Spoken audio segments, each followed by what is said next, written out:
Lamentations Chapter 3. I am the one who has witnessed affliction by the rod of his wrath. He has led me and brought me into darkness, not into light. Surely, he has turned against me. His hand is against me all day long. He has made my flesh and skin grow old.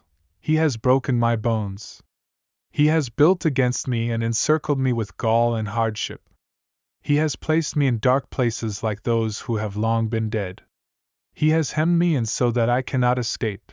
He has made my chains heavy. Even when I cry out and shout for help, he shuts out my prayers.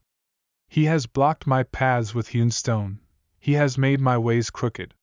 He was like a bear lying in wait for me, like a lion in hiding. He turned aside my ways and tore me to pieces. He left me desolate. He bent his bow and set me up as a target for his arrows.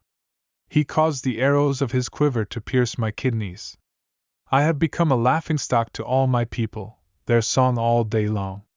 He filled me with bitterness, making me drink wormwood. He broke my teeth with gravel and covered me with ashes. So my soul is deprived of peace. I have forgotten what happiness is. I thought, my strength and hope have perished from the Lord. Remembering my affliction and my misery, the wormwood and the gall, I continually remember them, and my soul is downcast within me. But I call this to mind, and therefore I have hope. The Lord's lovingkindnesses indeed never cease, for his compassions never fail.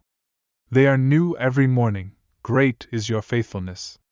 The Lord is my portion, says my soul. Therefore I have hope in him. The Lord is good to those who wait for him, to the person who seeks him. It is good that one should hope and wait quietly for the salvation of the Lord. It is good for a man that he bear the yoke in his youth. Let him sit alone and be silent, since he has laid it on him. Let him put his mouth in the dust, perhaps there is hope. Let him give his cheek to the smiter, let him be filled with reproach. For the Lord will not reject forever. For if he causes grief, then he will have compassion according to his abundant lovingkindness. For he does not afflict willingly or grieve the sons of men. To crush under his feet all the prisoners of the land. To deprive a man of justice in the presence of the Most High. To defraud a man in his lawsuit, of these things the Lord does not approve. Who is there who speaks and it comes to pass unless the Lord has commanded it?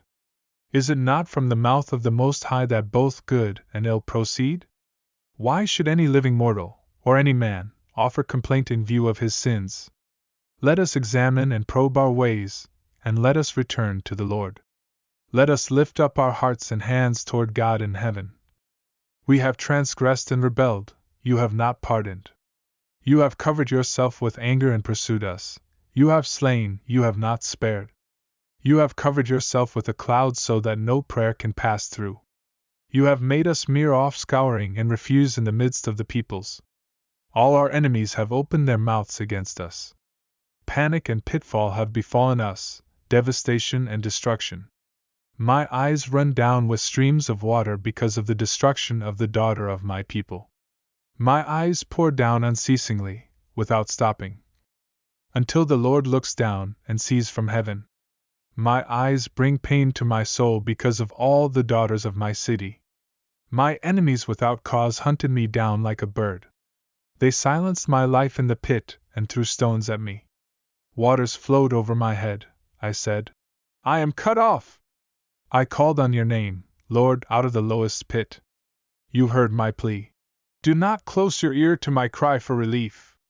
You came near on the day I called to you, you said, do not fear. O Lord, you have pleaded my soul's cause, you have redeemed my life. Lord, you have seen the wrong done to me, judge my case. You have seen all their vengeance, all their plots against me.